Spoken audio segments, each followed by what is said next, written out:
mengisahkan tentang berhentinya inti bumi yang menyebabkan bumi mengalami berbagai bencana yang memungkinkan peradaban manusia akan hilang dalam 1 tahun ke depan. Lalu beberapa ilmuwan mencoba membuat kapal yang berupaya untuk menembus ke inti bumi dan memperbaikinya. Kita akan dibawa ke dalam film The Core yang dirilis pada tahun 2003. Film The Core menceritakan tentang kondisi bumi yang dihuni oleh manusia ternyata semakin tua dan rapuh, sehingga berbagai gejala-gejala aneh mulai terjadi di atas bumi. Kejadian pertama diawali ketika 32 orang secara misterius seketika meninggal dunia dalam waktu yang bersamaan. Kejadian kedua, kumpulan merpati yang terbang secara tidak beraturan dan bahkan tidak jarang menabrak tiang yang berada di depan mereka.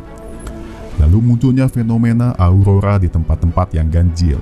Setelah itu bumi terus dihantam berbagai bencana yang memakan banyak korban. Namun seorang ilmuwan jenius bernama Dr. Joshua Keyes menemukan penyebab dari kacau balaunya kondisi di bumi. Dr. Joshua Keyes memberikan penjelasan bahwa inti bumi telah berhenti bergerak. Hal tersebutlah yang kemudian merusak keseimbangan bumi yang selama ini sudah terjaga. Apabila inti bumi terus tidak bergerak, maka hanya tinggal menunggu waktu sebelum kiamat memang benar-benar menjadi kenyataan. Kemudian dipilihlah orang-orang terbaik yang dikirimkan ke inti bumi untuk memperbaiki segalanya. Bagaimana kisah selanjutnya? Oke, sebelum itu jangan lupa untuk klik tombol merah di bawah dan nyalakan loncengnya.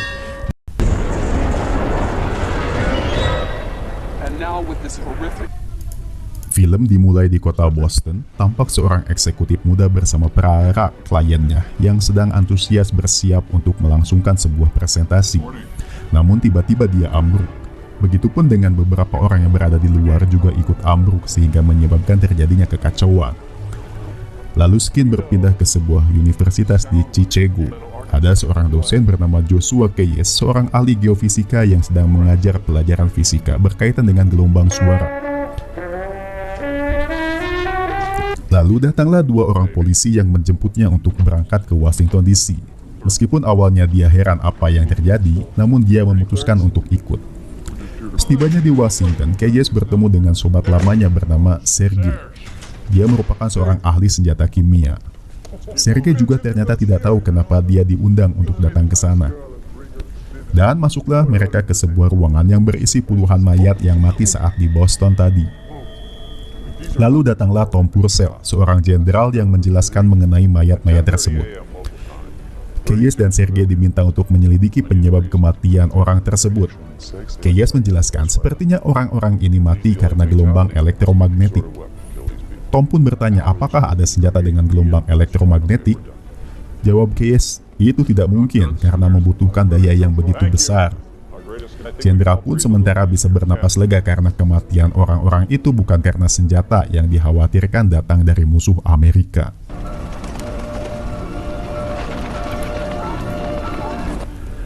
Lokasi pindah ke kota London. Ratusan burung yang sedang berterbangan tiba-tiba menjadi gila dan menyerang orang-orang di sana yang menyebabkan kekacauan hingga kecelakaan.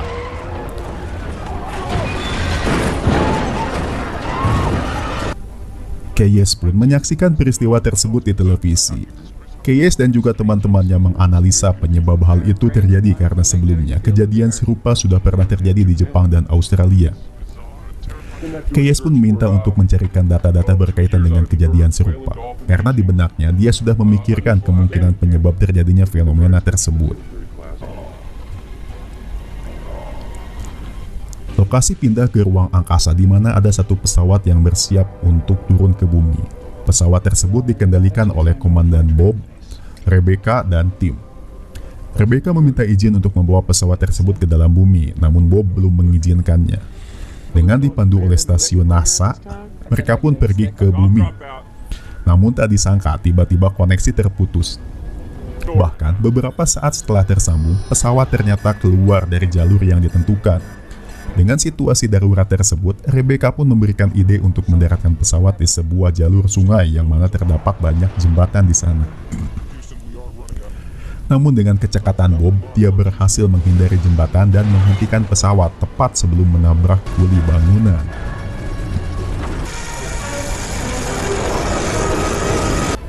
Keyes pun menemui Dr. Konrad Zimski, salah seorang ahli di bidang geofisika juga. Meskipun pada awalnya Zimski mengajukan permintaan Keyes untuk melihat penelitiannya, akhirnya dia pun tertarik setelah Keyes bilang jika itu adalah penelitian mengenai kiamat. Zimski pada awalnya tidak percaya, namun Keyes meyakinkannya jika kejadian lainnya akan datang. Dengan begitu, mau tak mau Zimski pun langsung mengeluarkan dokumen rahasianya. Rebecca, pilot pesawat NASA kemarin, sedang berada di sebuah gedung untuk menantikan kabar mengenai nasib dirinya setelah dirinya mendaratkan pesawat di tempat yang tidak seharusnya. Jenderal Tom Purcell memberitahukan jika dia tidak bisa membantu apa-apa yang kemungkinan Rebecca akan diberhentikan. Selepas itu, di luar gedung, fenomena aneh kembali terjadi di langit malam yang kembali menandakan jika bumi sedang tidak baik-baik saja.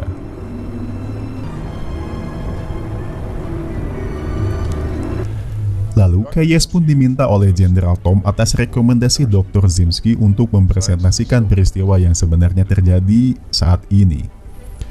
Pernyataan pertama yang dia ucapkan langsung mengagetkan semua orang di sana. Semua orang di bumi akan mati dalam setahun, ujarnya. Medan elektromagnetik yang menyelubungi bumi saat ini sedang berantakan dan tidak bisa melindungi bumi lagi. Dia mengilustrasikan bumi dengan sebuah buah persik, di mana bumi tempat kita berpijak ada di kulit buah tersebut, kemudian daging buahnya adalah mantel bumi, dan bijinya adalah inti bumi. Nah, yang menjadi masalah adalah inti bumi yang seharusnya berputar menghasilkan medan elektromagnetik saat ini sudah berhenti, dan tidak tahu apa penyebabnya. Masalah yang akan terjadi ke depannya akan banyak bencana yang terjadi. Di akhir, maka hal yang akan terjadi adalah planet bumi akan terbakar. Padang garam, Utah.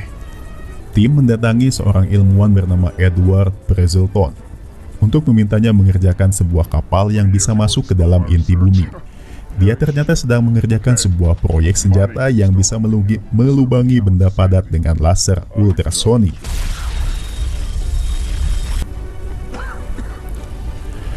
Begitupun dengan kabin untuk memuat penumpang, Braze sudah menyiapkannya juga.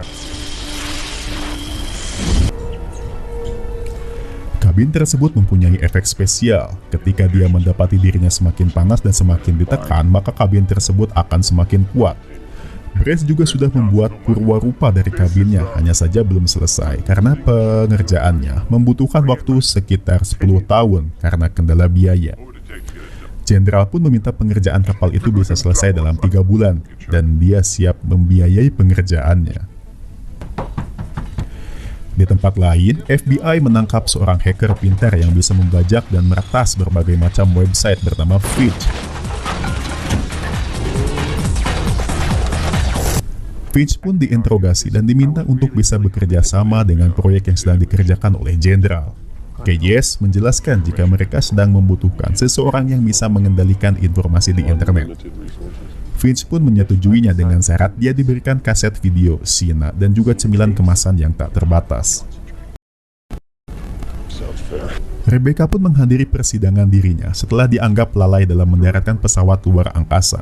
Namun hal mengejutkan terjadi. Keputusan Rebecca mendaratkan pesawat tersebut ternyata dinilai merupakan keputusan yang jenius karena pesawat yang keluar jalur tersebut disebabkan oleh kondisi bumi yang tidak stabil di mana medan elektromagnetik mengalami kekacauan. Dengan demikian, Rebecca pun tidak jadi dipecat dan langsung diinstruksikan untuk bergabung pada proyek perjalanan menuju perut bumi. Akhirnya konferensi pertama pun dimulai untuk memulai proyek tersebut. Keyes yang ditunjuk bertanggung jawab di dalamnya menyampaikan bagaimana proyek itu akan berjalan. Dr. Brazelton akan bertanggung jawab dalam pembuatan kapal yang akan membawa ke perut bumi. Dr. Zimski akan menghitung skala ledakan sehingga bisa sesuai dengan porsinya. Dan semuanya pun berdiskusi mengenai kemungkinan-kemungkinan yang akan terjadi dan bagaimana mengantisipasinya. Begitupun dengan Finch yang diperintahkan untuk meretas di jaringan internet.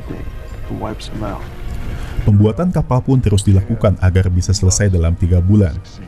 Para awak kapal begitu rutin melakukan latihan simulasi mengendari kapal menuju ke inti bumi agar bisa berjalan dengan lancar.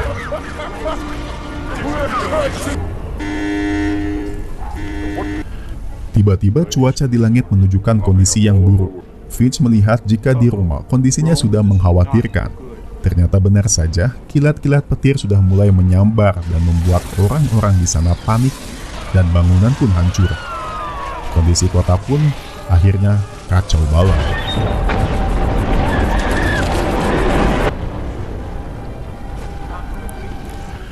Akhirnya hari perjalanan pun tiba. Mereka memilih lokasi di Palung Mariana karena merupakan lokasi terdalam yang ada di bumi, sehingga akan lebih dekat menuju ke perut bumi. Kapal pun sudah siap, yang mereka namai dengan Virgil. Setelah semua persiapan dan cek dilakukan, mereka pun meluncur ke dalam laut. Dengan indahnya mereka diiringi oleh paus, namun tanpa diduga terjadi gempa yang menyebabkan retakan dan juga reruntuhan. Kapal pun meluncur semakin cepat mengikuti pusaran yang menyedot ke dalam bumi. Hal itu penting dilakukan. Menurut Brace, kapal itu akan semakin kuat jika semakin mendapat tekanan. Brace pun memberikan aba-aba untuk bersiap menyalakan laser saat benar-benar dekat dengan dasar. Dan ketika sudah dekat, laser menyala dan kapal pun masuk ke dalam.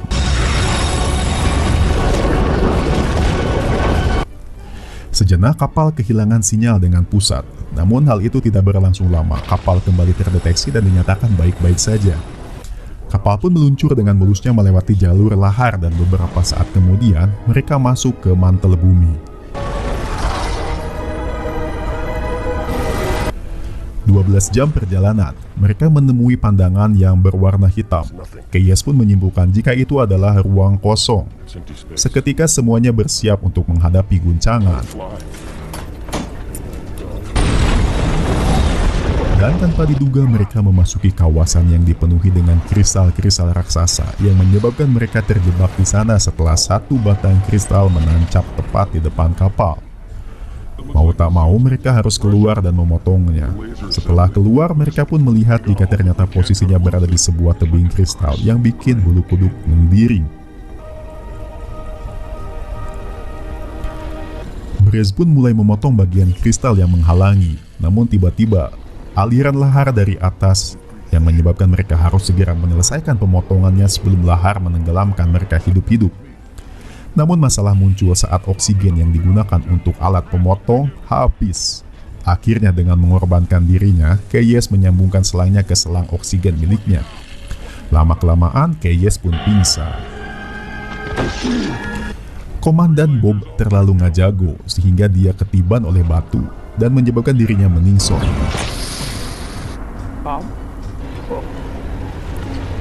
Semua orang pun masuk kembali ke dalam kapal meskipun diselimuti kesedihan. Mau tak mau Rebecca lah yang sendirian harus mengendarai kapal. Hari kedua dalam misi, kapal pun sudah memasuki mantel bumi. Rebecca dengan susah payah mencoba menghindari bebatuan dan berlian yang coba menghantam badan kapal. Namun tanpa diduga sebuah batu tajam menggores kapal dan menyebabkan kebocoran di ruang kendali senjata. Namun disayangkan Sergei mencoba mengambil kembali buku yang ditinggalkannya sehingga menyebabkan dirinya terjebak di ruangan tersebut.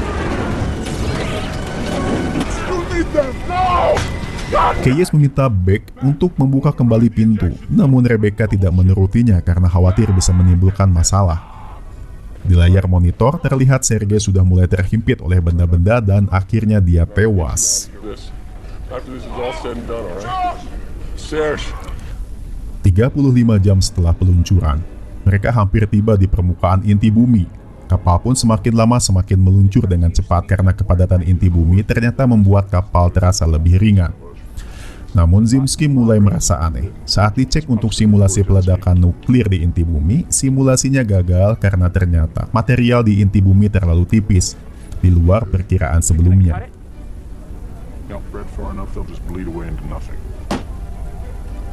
Zimski pun menyerah dan mengajak semuanya untuk pulang saja, karena ahli senjata sudah meninggal, begitupun dengan kendali senjata yang sudah hancur. Zimski pun menyiapkan skenario cadangan. Dia meminta jenderal untuk menjalankan program Destiny. Apa itu Destiny?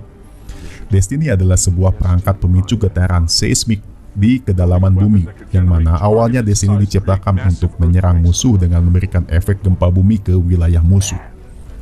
Keyes jelas tidak setuju dengan rencana tersebut dan dia memiliki rencana C untuk meneruskan perjalanan. Hal itu membuat Zimski marah-marah tak jelas yang terpaksa membuat dia harus dibuat pingsan.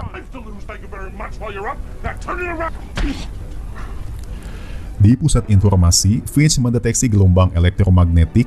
Gelombang tersebut baru menemukan sebuah lubang, sehingga panas dari matahari tidak tersaring dan langsung menembus ke permukaan bumi, yang menyebabkan bencana terjadi.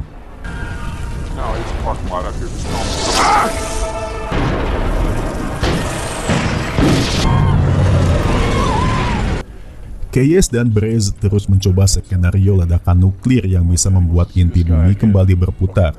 Namun mereka tetap tidak menemukan solusinya. Zimski sejenak merenung dan menemukan sebuah jawaban dari yang sedang mereka rencanakan. Dia berencana untuk menjatuhkan nuklir seperti riak air ketika menjatuhkan batu di kolam. Batu yang dilempar satu persatu sampai riaknya habis, lalu dilempar lagi, dan seterusnya, maka akan menciptakan efek gelombang yang memperkuat satu sama lain. Hal itu akan menimbulkan gelombang lebih kuat dibanding harus menjatuhkan satu nuklir yang berkekuatan besar.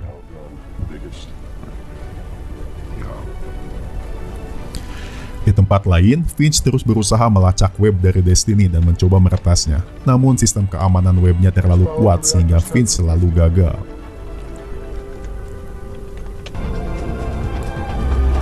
Mereka pun berdiskusi bagaimana skenario dalam menjatuhkan bomnya, yaitu harus dilepaskan satu persatu bersamaan dengan gerbong kapal.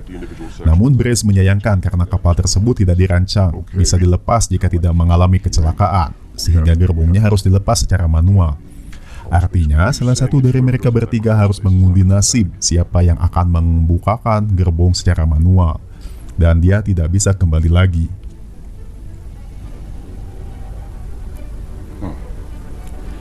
Akhirnya, Brezla yang harus pergi membukakan tuas gerbong secara manual.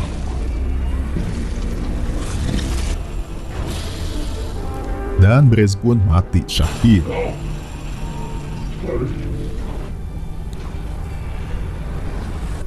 Tersisa Keyes dan Zimski. Mereka berdua bahu-membahu memasangkan bom di setiap gerbong. And drop in 3-5 seconds. Di sisi lain, proyek Destiny hampir akan diluncurkan. Namun beberapa detik sebelum peluncuran, Finch berhasil meretas websitenya dan mengambil alih kendali sehingga peluncuran pun dibatalkan. Oh, hey, General. Is there something I could do? Keyes pun menyadari sesuatu jika ternyata bom terakhir itu harus memiliki daya 30% lebih besar sehingga nantinya bisa membentuk gelombang. Namun tanpa diduga, Keyes malah terjepit oleh bom yang begitu berat. Zimski pun tidak bisa menyelamatkannya. Namun saat akan pergi, kapal kembali bergoyang dan bom malah balik menindih Zimski. Karena pintu akan segera ditutup, Keyes tidak bisa menyelamatkan Zimski dan membiarkannya. Keyes akhirnya bekerja sendiri untuk mengatur bom di setiap gerbongnya, sampai-sampai tangannya melepuh karena kepanasan. Akhirnya bom pun dilepaskan satu persatu dan membuat gelombang yang saling beriringan. Menyadari jika kapalnya sudah tidak punya daya lagi untuk kembali pulang, mereka pun pasrah. Namun Keyes menyadari sesuatu. Terlihat jika di monitor suhu temperatur naik. Dia lupa jika kapal tersebut akan mendapatkan panas yang semakin naik, maka kapal tersebut akan semakin kuat dan memiliki daya. Akhirnya mereka pun bisa keluar dari inti bumi dan kembali pulang. Begitupun dengan inti bumi yang sudah bisa kembali berputar.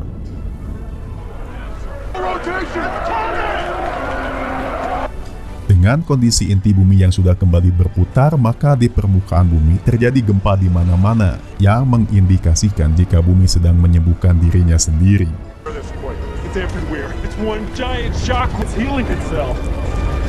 Keyes dan Rebecca pun meluncur lebih cepat dengan melewati jalur lahar untuk mencapai ke permukaan.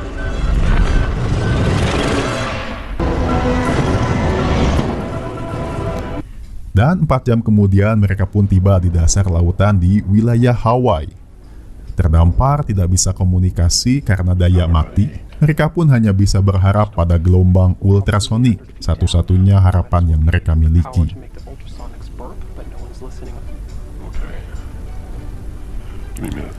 Lalu jenderal pun melakukan pencarian di sekitar Laut Hawaii, namun tak kunjung menemui tanda-tanda dari keberadaan kapal tersebut. Bridge. Bahkan mereka hanya mendapat sinyal dari gelombang ultrasonik ikan paus. Listen.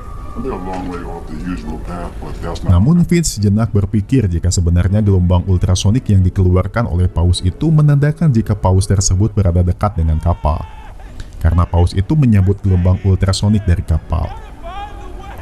Lalu akhirnya kapal pun ditemukan.